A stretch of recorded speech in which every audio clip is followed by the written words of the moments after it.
Welcome to Alley 55 Customs. Today I'm going to show you how to change out an O2 sensor on a 2004 Ford Mustang. This is a 3.9 liter V6. It also works on the 3.8 liter and years 1994 through 2004. All right, before we get started, I want to correct a couple things off of the internet that I've found. And people are saying that the wrong information. When you pull up your codes on a code reader, it'll show like bank 1, sensor 1, bank 2, sensor 2, and so on and so forth. And the thing is I've been shown a lot of different and false information that people have posted. I'm going to correct that right now. So when you're sitting in your vehicle behind the steering wheel, the left side of the car is the driver's side of the vehicle. The passenger side is the right side of your car. Okay. And so also we're going to be replacing bank 2, sensor 1. So bank 2 is going to be on the driver's side of the vehicle. Bank 1 is on the passenger side. I've seen it where it's flip-flopped, and that's going to cost you an extra O2 sensor, because once you change that out, then your other one is actually the one that needs to be changed out. So don't make that mistake. It is bank 2 is the driver's side, and sensor 1 is the first one before the catalytic converter. So you're going to have 2 in line. You're going to have 1 after the catalytic converter and then 1 before the catalytic converter. So it comes out of your exhaust manifold, which is right down here. So your exhaust manifold, if you follow that out, then you have your exhaust hooked up to it. And somewhere in line, I'll show it to you in a minute, there's an O2 sensor that sits there, or an oxygen sensor that sits there. And it's in plain view, so I'll show you where that's at. But it will be before the catalytic converter. If you don't know what a catalytic converter is, stay tuned. I will show you what that is also. All right, so here is the product that you're going to be using. Again, it's for the 1994 through the 2004 3.8 liter or the 3.9 liter V6 for the Ford Mustang. I like the NTK product because it also is the NGK product. So there's your NGK, and there is the number that you're going to be using. Okay. This is about $49 to $55, and it's a great product. And if you don't use OEM, this is a great backup. So if you can't get your OEM product like your Ford Motor Company. So anyways, let's get underway. So let me show you really quick what tools that you're going to need to change out your O2 sensor. So you're going to need a straight slot screwdriver, somewhat long, and then also a 22 millimeter open end wrench. And that's all you're going to need. So let me show you. Let's get underway. All right, so the first thing that you're going to need to do is you're going to need to take a floor jack. Go ahead and jack your vehicle up so you can slide up underneath there. And then what I would do is put, for safety reasons, I would put jack stands underneath your car in 2 different points. That way it will stabilize your car just in case the floor jack fails on you and bleeds off. Then the jack stands will hold your car up. All right, so here we are underneath the car, and I'm going to show you. Here we are. Let me pan out really quick. All right, so there's a flange right there that connects your exhaust manifold to your actual exhaust system, and right there is your O2 sensor, or your oxygen sensor, and that is the one that we're going to be removing. So that is bank 2, sensor 1. It is on the driver's side, and then if you look way up in there, you'll see a connection point. That's where you're going to use that screwdriver, is to get way up in there, and then you're going to have to depress the there's a little tab that you have to push down on, and your fingers are not going to reach up in there. So that's why you use the flathead screwdriver. So I'll show you what you need to do on that, and then let me show you also while I'm under here. If you follow your exhaust system back, here's your catalytic converter. Right here, that's your catalytic converter. Let me show you on the other side here.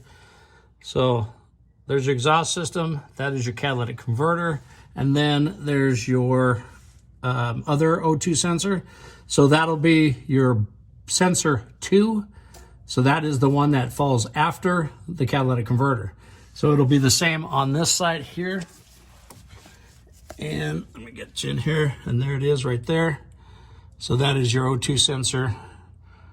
That is bank 2, sensor 2, which is after the catalytic converter. All right, so if you watch my other videos, you'll see me, I'm always double checking the new product that you're gonna be putting in versus the old product that you just took out. So the new part and the old part have to match up, and you do not wanna put in one that is different. A lot of times, like with this, if your O2 sensor sits a little bit longer, it's going to throw the wrong oxygen code to the ECM, or if it's too short, it's going to be the same thing. So what you want to do is you just want to double check. So go ahead and remove your plastic cover off of here. And the other thing too is new ones, when they come out, they actually have an anti-seize on there. And if you do not have the anti-seize, you want to put it on there, because where it's at, it gets extremely hot. It rusts quite easy. And so what you want to do is you want to add a dab of the anti-seize around the part if it doesn't already have it, which this one does. So it comes with it. And the anti-seize that I use, it's the Permatex copper anti-seize lubricant. If you don't have it, go down to your local AutoZone or auto parts store. They'll have this. It's not that expensive, and it's going to save you time if you ever have to take it out. Then it won't be locked in place.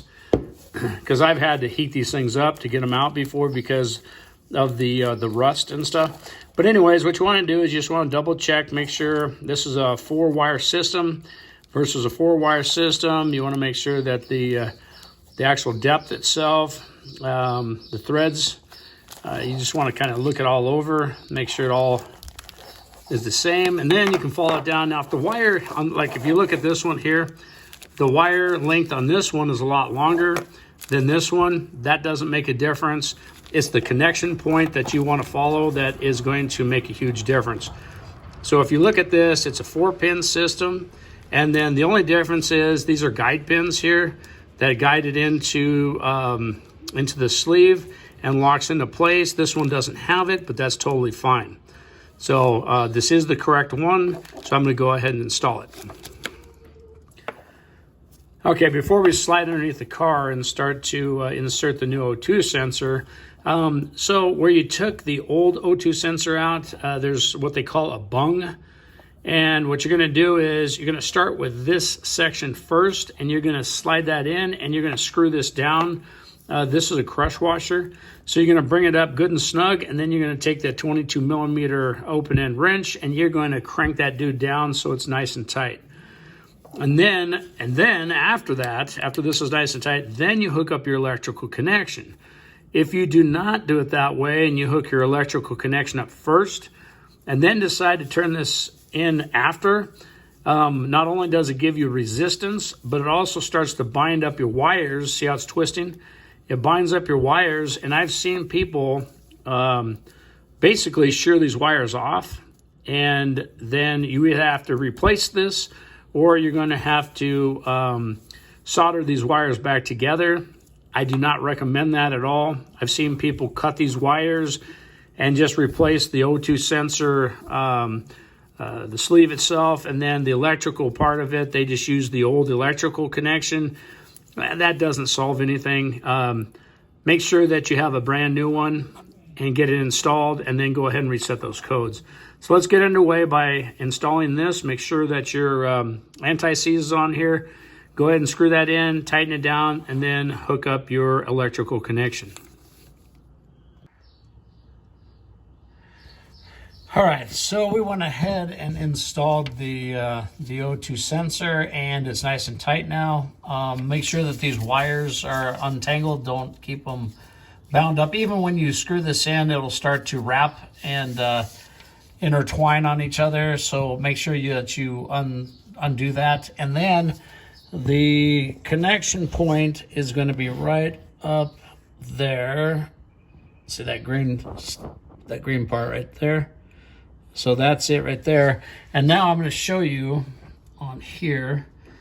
So when you take it off, when you take off the actual connector, there's a little button right here that you push down. It's kind of hard to see here, but that you push down right here. So this thing actually goes down. And that is what you're going to push down with your screwdriver. So that piece right on the very end there, you're going to take the screwdriver from the very top, and you're going to push down on it. And that's when you're going to pull down on your connector to take it off. And now what we're going to do is insert it back the same way, and we'll just take the screwdriver and guide it in, and then push it up in place until it clicks. You need to hear it lock in place. It has to click. If it does not click, it is not hooked in. So make sure that it clicks in place, and then that is a positive lock. So let me go ahead and finish that, and I'll show you what's next. Okay, now that we're done installing the O2 sensor, what we're going to do is go ahead and lower down your car, put it back on its all four wheels, and we're going to erase the stored codes that are in your power control module, the PCM. And I'm going to do it with a scan tool. This is the Autel Maxi System Elite. This is about a $3,000 code reader. You can get the same effects from a cheaper code reader, and Autel makes some really good code readers that are way more reasonable in price, and it will do the same thing that we're going to be doing today. This one has a lot of things that I needed, that specifically dials in on a certain part of the car. So anyways, let's get underway. We're going to go ahead and hit the diagnostic part of it. We're going to hit Ford. And then we're going to run an automatic VIN selection. And then now what we're going to do is we're going to read the VIN. So this is really a nice feature because it'll pull the VIN number up without manually entering it in. Sorry, I don't want you guys seeing the VIN number here. And now that it popped up, we're going to hit OK. And then it'll hit the VIN information. It usually takes a second here. Okay, there you go. So it's a Mustang, it's 3.9 liter, it's an automatic, it's gasoline. So you go ahead and hit yes, that's correct.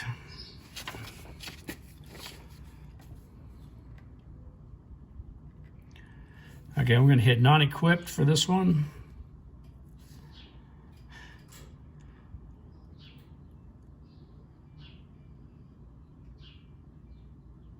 Okay, we're gonna do the diagnostics, so we're gonna hit this here. And then we're going to do an auto scan, and that's going to run through your power control module. It's going to do ABS. It's going to do your transmission control modules, your restraint systems, a bunch of different things it's going to go through. And it pulls up like, there you go, there's one fault. And there's a lot of times too, when you replace your O2 sensors and put a new one in, it automatically will correct itself where you do not have to reset the fault codes. So let's take a look and see if that's the case here. If you do not have a code reader, you can go down to your local auto parts store. They usually have a code reader that they'll actually run the codes for you and then they erase them. And usually it's a free service, so that's another option. But I'm hoping that this will be the case. So let's go ahead. It'll be follow under the power control module. So let's hit OK. And let's see if it pops up. So we're going to hit read codes. this is going to have the key on, the engine off.